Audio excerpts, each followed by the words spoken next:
بسم اللہ الرحمن الرحیم. ناظرین السلام علیکم. پروگرام کیو ڈی وی شاہ ندیم احمد کے ساتھ آپ کا میزبان حاضر خدمت ہے. ناظرین، ایک طرف پارلیمنٹ اور جمہوریت کے خلاف ہر سازش ناکام بنانے تو دوسری جانب گورنر راج لگانے کی باتیں ہو رہی ہیں، جبکہ اپوزیشن اڈیالہ اور اسلام آباد ہائی کورٹ کے باہر احتجاج کر رہی ہے. حکومت کا کہنا ہے کہ پاکستان ترقی و خوشحالی کی راہ پر گامزن ہو چکا ہے، اس کے ساتھ کسی گروہ کو کھیلنے کی اجازت نہیں دیں گے، اس پر پابندی لگائی جائے گی. یہ حکومت اور اپوزیشن کے درمیان بڑھتی ماجرائی کب ختم ہوگی، کب عوام کی زندگی میں کچھ تبدیلی آئے گی،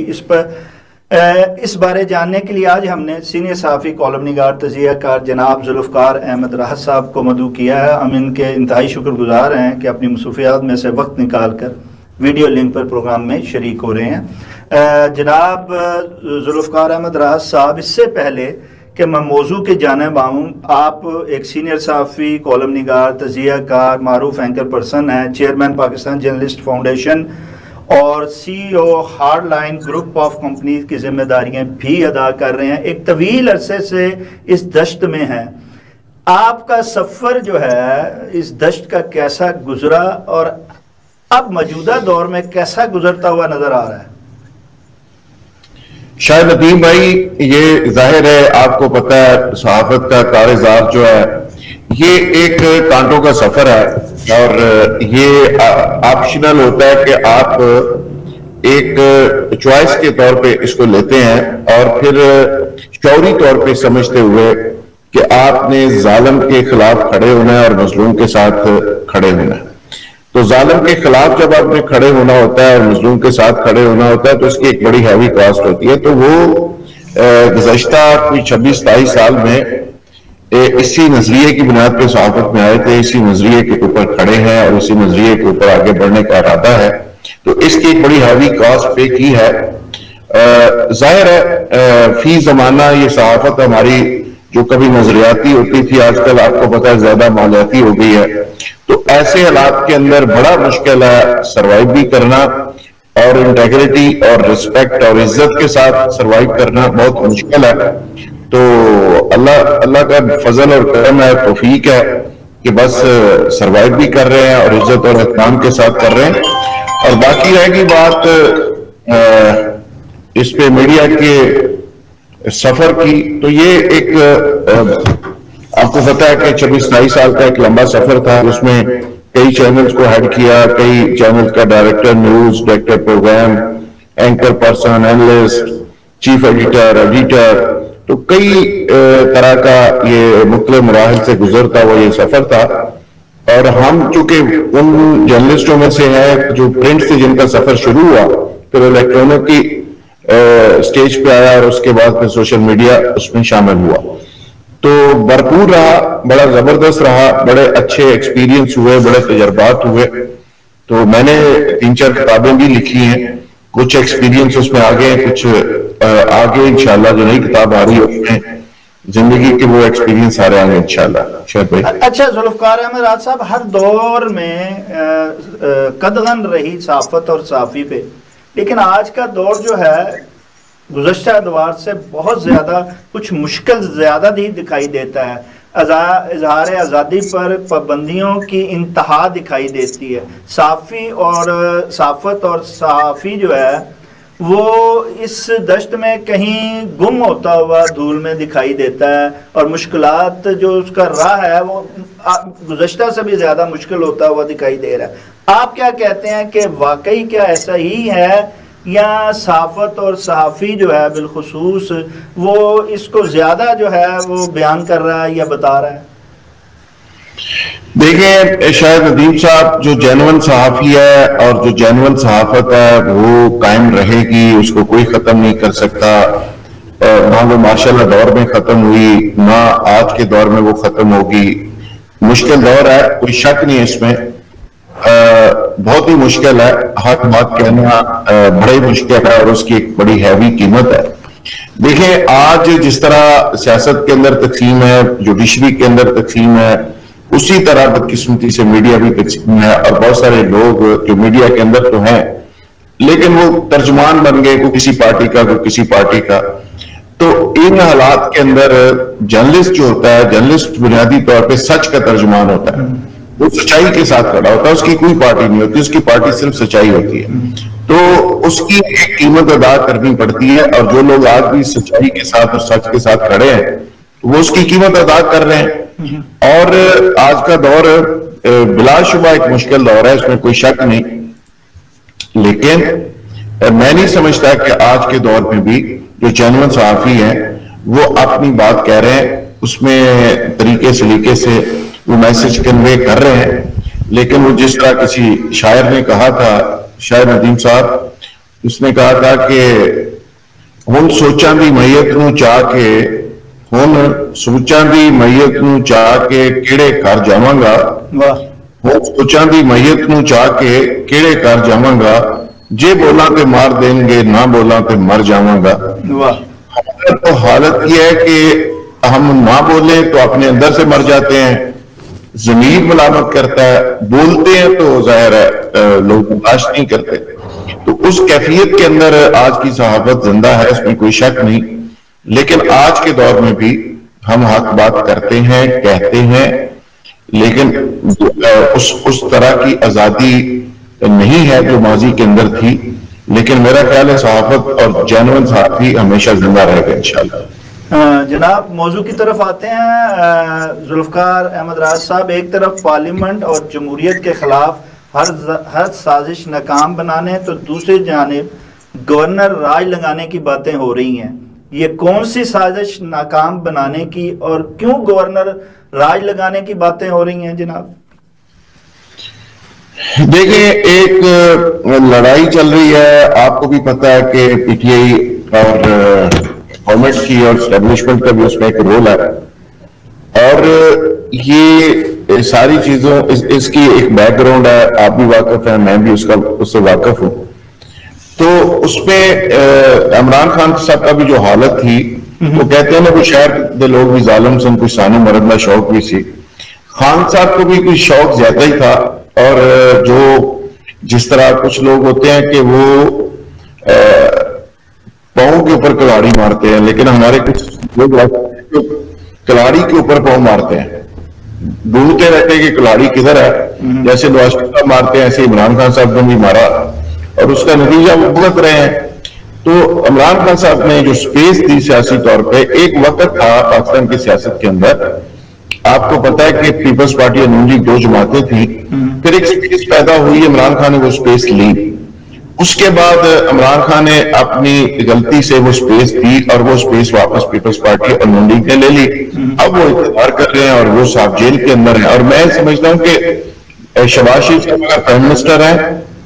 تو بیکاز آف عمران خان ہے، اگر مریم صاحبہ چیف منسٹر ہیں بیکاز آف عمران خان ہے، یعنی اس کی غلطی کے نتیجے میں وہ چیف منسٹر ہے، وہ پرائم منسٹر ہے، یہ کوئی سی ایس ایس کر کے تھوڑے لگے ہیں۔ تو یہاں پر سے یہ ہوتا ہے کہ ایک شخص سپیس غلطی سے دیتا ہے، دوسرا سپیس وہ فل کر لیتا ہے، تو یہ ابھی پی ٹی آئی کے لیے بڑا اچھا موقع تھا کہ پی ٹی آئی بجائے احتجاج کرتی، بجائے کوٹوں کی چکر لگاتی، بجائے جیلیں کاٹتی، وہ ایک اچھا موقع تھا کہ گورنمنٹ کا اور موجودہ جو پولیٹیکل رجیم ہے اس کی تھوڑا سا آج کل کا تجربہ اچھا نہیں آ رہا، تو ایسے موقع سب فائدہ اٹھا کے پی ٹی آئی جو ہے اپنی سپیس لے سکتی تھی، لیکن پی ٹی آئی کی چونکہ لیڈرشپ باہر جو بھی ہے اس کے پاس ڈیسیژن پاور کوئی نہیں، اور وہ اس موقع کا فائدہ اٹھانے کی بجائے آج بھی احتجاج کر رہی ہے۔ اچھا، یہ جب لیکن وہ بات سازش والی وہیں رہ گئی کہ کون سی ایسی سازش جمہوریت اور پارلیمنٹ کے خلاف ہو رہی ہے جس کے پاداش میں وہ کہتی ہے حکومت کہ جناب ہم یہ سازش کو کامیاب ہونے نہیں دیں گے؟ سازش تو دیکھیں جی، 9 مئی والی سازش آپ کو پتہ ہی ہے، اس میں پی ٹی آئی کا موقف ہے کہ فالس فلیگ آپریشن تھا، اداروں کی طرف سے تھا، اور ہمیں as a political party fix کرنے کا ایک ایجنڈا تھا، پلان تھا، جبکہ اداروں کی طرف سے بڑا واضح اور کلیئر ہے کہ جی یہ پی ٹی آئی کی طرف سے یہ سارا کچھ کیا گیا۔ تو میرا خیال ہے کہ سیاستدان اسی وقت کامیاب ہوتا ہے جب وہ اپنی پچ کے اوپر لڑتا ہے، جب سیاستدان عسکری اداروں کی پچ کے اوپر چلا جائے اور وہاں پہ جا کے ان کو شکست دینے کی کوشش کرے،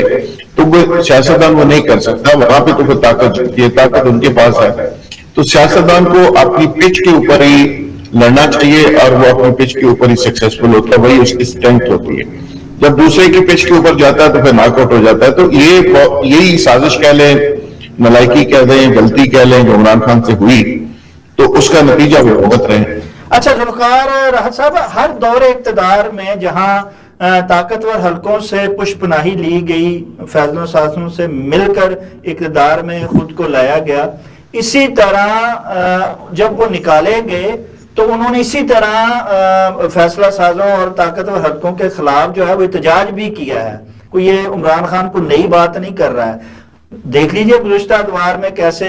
جو ہے وہ لانگ مارچ نکلے، کیسے وہ جو ہے تحریکیں چلائی جاتی رہی ہیں. اب اس کے پیچھے پردہ بھی اگر کہیں سے آدھی پچردی جو تھی وہ طاقت اور حلقے ان کے ساتھ بھی شامل ہوتے تھے تو یہ علیحدہ بات ہے. اب نہیں ہے یا نہیں ہے یہ تو آپ بتائیں گے. کیا وجہ ہے کہ اس پر زیادہ جو ہے قدغن لگائی جا رہی ہے، ان کی زیادہ بات کی جا رہی ہے، جبکہ ہر ادوار میں یہی کچھ ہوتا رہا ہے؟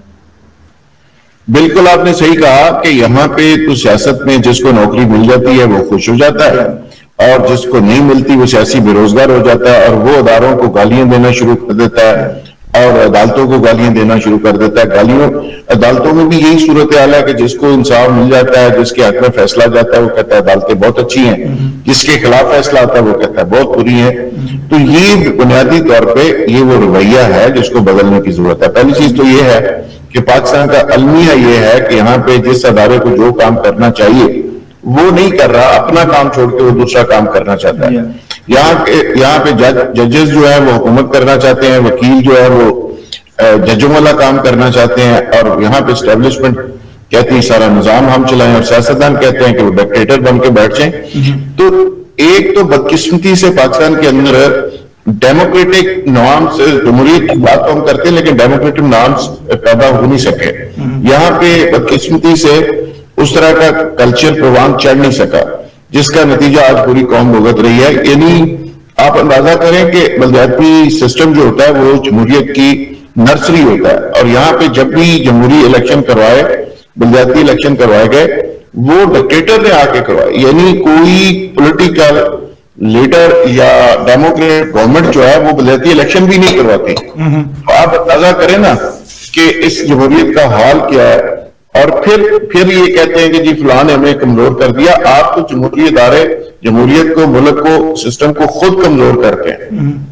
لیکن آپ سمجھتے نہیں ہیں کہ اس میں جمہوریت کے علمبرداروں کا اور فیصلہ سازوں کا برابر کا ہاتھ ہے؟ اور آپ کیا سمجھتے نہیں ہیں کہ ان دونوں کو اپنے رویوں میں تبدیلی لانی ہوگی، تبھی جمہور اور جمہوریت جو ہے وہ چل پائے گی اور ایک پیج پر آ پائے گی؟ شاہ صاحب بالکل آپ نے صحیح کہا کہ میں نے تو پہلے عرض کیا کہ یہاں پہ جس ادارے کو جو کام کرنا چاہیے وہ نہیں کر رہا. اسٹیبلشمنٹ بھی ذمہ دار ہے، سیاستدان بھی ذمہ دار ہے، صحافت بھی ذمہ دار ہے، سارے ہی ہم ذمہ دار ہیں. حیثیت قوم ہم ذمہ دار ہیں جس کا نتیجہ آج بھگت رہے ہیں. 77 سال کے بعد بھی آپ دیکھیں نا کس کس چیز پہ پھٹے پڑے ہوئے ہیں. یعنی ایسے لگ رہا ہے کہ جیسے ہم 3 دن پہلے آزاد ہوئے ہیں، تو اپنی جو بیسکس ہیں، یہ نوٹیفیکیشن کیسے ہونا چاہیے، فلانے کا دفتر کدھر ہونا چاہیے، فلاں افسر کو کدھر بیٹھنا چاہیے، یہ آج اب طے کر رہے ہیں. تو آج بھی ہم اسی طرح ٹامٹ کو یہاں مار رہے ہیں. تو یہ بہت بڑی بدقسمتی ہے جو انہیں 77 سال پہلے طے ہو جانی چاہیے، جیسے پوری دنیا میں ہوئی ہے. جو بھی ملک آزاد ہوتے ہیں پہلے سال میں وہ ساری چیزیں طے کر کے پھر اس بحث سے نکل جاتے ہیں. لیکن آج بھی ہم اس بحث کا شکار ہیں کہ معاملات کس طرح چلنے چاہیے. تو یہ بڑی بدقسمتی ہے، اس میں ہم سب برابر کے شریک ہیں اور برابر کے ذمہ دار ہیں. اچھا آپ سمجھتے نہیں، آپ نے پہلے گزشتہ اس کی نشاندہی کی تھی کہ جیسے عمران خان نے اپنے پاؤں پہ خود کلہاڑی ماری یا کلہاڑی پہ اپنا پاؤں رکھا، اسی طرح اب بڑے عرصے بعد نواز شریف نے تقریر کر کے بھی وہی سر انجام دے رہے ہیں کام جو کہ عمران خان کرتے رہے ہیں یا وہ اپنے پچھلے ادوار میں کرتے ہیں. اسی لیے شاید نوٹیفیکیشن جاری نہیں ہو رہا. نواز شریف صاحب تو ہمیشہ ہی کرتے ہیں. وہ 5-6 چیف آف آرمی سٹاف کے ساتھ اسی طرح کا ان کا لو اینڈ ہیٹ کا ریلیشن رہا ہے، اور ابھی ایک نئے طریقے سے انہوں نے میسج دیا ہے موجودہ آرمی چیف کو، فیلڈ مارشل کو. لیکن میرا خیال ہے کہ یہ گورنمنٹ نے ایک بہت ہی غلط جسر دیا، غلط میسج دیا. تو انڈیا سے لے کے پوری دنیا کو ایک نیگیٹو میسج کیا. اس کی ضرورت نہیں تھی، اور میرا خیال ہے کہ نواز شریف صاحب نے ایک ریلیونٹ بتایا کہ میں بھی ریلیونٹ ہوں عمران خان کی طرح، میرے بغیر بھی کوئی چیز نہیں چلتی، تو انہوں نے ثابت کرنے کی کوشش کی ہے، لیکن اس میں ڈیمیج بہت ہوا ہے، ملک ڈیمیج ہوا ہے، ادارے ڈیمیج ہوئے ہیں، تو یہ جو دراڑ پڑ گئی ہے گورنمنٹ کے، یہ نوٹیفیکیشن ہو بھی جائے تو چیزیں آگے اس طرح سے نہیں چلیں گی جس طرح چل رہے تھے۔ لیکن فیصل وارڈا نے اس کا جواب دے دیا نا جی، وہ کہتے ہیں کہ جناب بے فکر رہیں نوٹیفیکیشن وغیرہ سے، یہ 2047 تک رہیں گے فیلڈ مارشل، آپ بے فکر ہو جائیں، کوئی ایسی بات نہیں ہے، نوٹیفیکیشن جیسے ترمیمیں پاس ہو گئی تھی، نوٹیفیکیشن بھی اب بھی پاس ہو جانا، اور جب تک جائیں گے اس وقت تک کے لیے ہو جائے گا۔ آپ کیا کہتے ہیں؟ میرا خیال ہے کہ ووڈا صاحب بڑے باخبر ہے، اور ووڈا صاحب کو چاہیے تھا کہ نوٹیفیکیشن بنوا کے رکھتے، ان کو یہ تو نہیں پتا چلا کہ شہباز شریف صاحب کے دل میں کیا وہ کیا سوچ رہے ہیں، وہ چپ کر کے یہاں سے نکلے اور جا کے لندن بیٹھ گئے اور وہاں ملاقاتیں کرتے رہے، پھر واپس آئے تو قازقستان ملاقاتیں کرتے رہے، تو کس کس سے ان کی ملاقات ہوئی ان کو یہ بھی پتا ہوگا، نوٹیفیکیشن کیوں رکا ہوا یہ بھی پتا ہوگا۔ اگر یہ اتنا آسان اور سادہ معاملہ تھا تو یہ نوٹیفیکیشن تو پہلے سے کروا کے ووڈا صاحب کی جیب میں ہونا چاہیے تھا، جب بھی کوئی میڈیا والا سوال کرتا اس کو واٹس ایپ کر دیتے کہ ہیلو بھائی جان ایپ پہ آ جائے۔ سو یہ یہاں پہ تو ادارے بھی کیلکولیشن کرنے میں تھوڑے ناکام ہوئے ہیں۔ ٹھیک، اچھا دیر آئے درست آئے، آخری سوال، جناب عمران خان صاحب سے ایک بہن کی ملاقات ہو گئی، دو بہنیں باہر بیٹھ کے ابھی احتجاج کر رہی ہیں کہ ہمیں بھی ملوایا جائے، آپ کیا سمجھتے ہیں اس ملاقات کے نتیجے میں کوئی بہتر جو ہے وہ اثرات نظر آئیں گے، کچھ بدلتا ہوا ماحول نظر آئے گا، کوئی تبدیلی آتی ہوئی دکھائی دے گی؟ مجھے لگتا ہے جی دو چیزوں کی انڈیکیشن ہے آج کی ملاقات، ایک تو یہ ہے کہ آج پریشر بہت زیادہ تھا، لوگ بہت زیادہ آئے تھے، پورے پاکستان سے آئے تھے، اور خدشہ یہ تھا کہ اگر ملاقات نہیں ہوگی تو یہ جو کراؤڈ ہے آگے کسی طرح موو کر سکتا ہے، تو پاکستان کے حالات آپ کے سامنے ہی ہیں، ہر چیز ہینگ اپ ہوئی ہوئی ہے، تو ایک تو یہ تھا۔ دوسرا یہ تھا کہ ابھی میری جو اطلاع ہے کہ پی ٹی آئی کو تھوڑا ساتھ ساتھ ریلیف ملنا شروع ہو جائے گا، تو مجھے لگتا ہے آپ کے بات سے جو سوال پیدا ہوتے جا رہے ہیں ماشاءاللہ، تو بات یہ ہے کہ کیا آپ سمجھتے ہیں آئندہ آنے والے مستقبل میں جیسے مسلم لیگ اور پیپلز پارٹی ایک پیج پر ہو گئی تھی اقتدار کے لیے، آئندہ آنے والے دور میں پی ٹی آئی اور پیپلز پارٹی ایک پیج پر ہو سکتی ہے؟ اس کی پاسبلٹی ہے، بن سکتی ہے اور ہو سکتی ہے، اور اس کے لیے کام ہو رہا ہے، میری بھی اطلاع یہی ہے کہ اس کے لیے کام بھی ہو رہا ہے اور یہ کچھ وقت ہو سکتا ہے، لیکن یہ ذہن میں رکھیے گا کہ میاں شہباز شریف صاحب اور نواز شریف صاحب بھی کوئی کچیاں گولیاں نہیں کھیلنے والے، وہ بھی تجربہ کار پولیٹیشین ہے، اب وہ بھی میرا خیال ہے کوئی کسی طریقے سے کسی طرف جائیں گے، انہوں نے بھی فیلڈنگ پوری لگائی ہوئی ہے، لیکن اب دیکھیں چند گھنٹے اگلے 24-36 گھنٹوں میں چیزیں واضح ہو جائیں گی۔ اچھا، سب کچھ یہ اپنے اقتدار کے لیے جو ہو رہا ہے، کھیل کھلواڑ ہو رہا ہے، عوام کے لیے کچھ نہیں ہو رہا، آپ کیا کہتے ہیں کہ عوام کی زندگی میں بھی آخری سر کے کوئی تبدیلی آئے گی کہ صرف نظام میں ہی تبدیلی آتی رہے گی، حکمرانوں کو ہی نوازتی رہے گی؟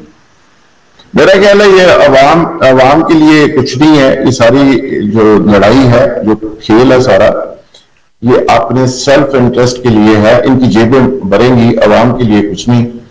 اور کاش عوام کے لیے یہ لڑ رہے ہوتے تو ہمیں بہت ہی اچھے لگتے، یہ اپنے اقتدار اور اپنی کرسی کے لیے لڑ رہے ہیں سارے لوگ۔ ذوالفقار احمد راز صاحب، آپ کا بہت بہت شکریہ، آپ کی مصروفیات میں ہم نے تھوڑا سا وقت لیا، تھینک یو ویری مچ۔ جناب ناظرین، جیسا کہ ذوالفقار احمد راز صاحب نے کہا ہے کہ سب کچھ اپنے اقتدار کے لیے، اپنے مفاد کے لیے ہو رہا ہے، یہ نظام بدلا تب بھی اور آئندہ کوئی نظام بدلے گا تب بھی، عوام کے لیے ابھی تک تو کچھ نہیں ہو رہا، لیکن عوام کے لیے کچھ کرنا پڑے گا۔ عوام کے لیے جب تک کچھ نہیں کریں گے، نظام میں نہ تبدیلی آئے گی، نہ ہی عوام کی زندگی میں کوئی تبدیلی آئے گی، نہ ہی ملک جو ہے وہ کسی صحیح سمت کی طرف گامزن ہو سکے گا۔ ناظرین، اس کے ساتھ ہی پروگرام کا وقت ختم ہوا چاہتا ہے، اپنے میزبان شاہد ندیم احمد کو اجازت دیجیے، آپ کا، ہمارا، ہم سب کا اللہ نے کے بعد۔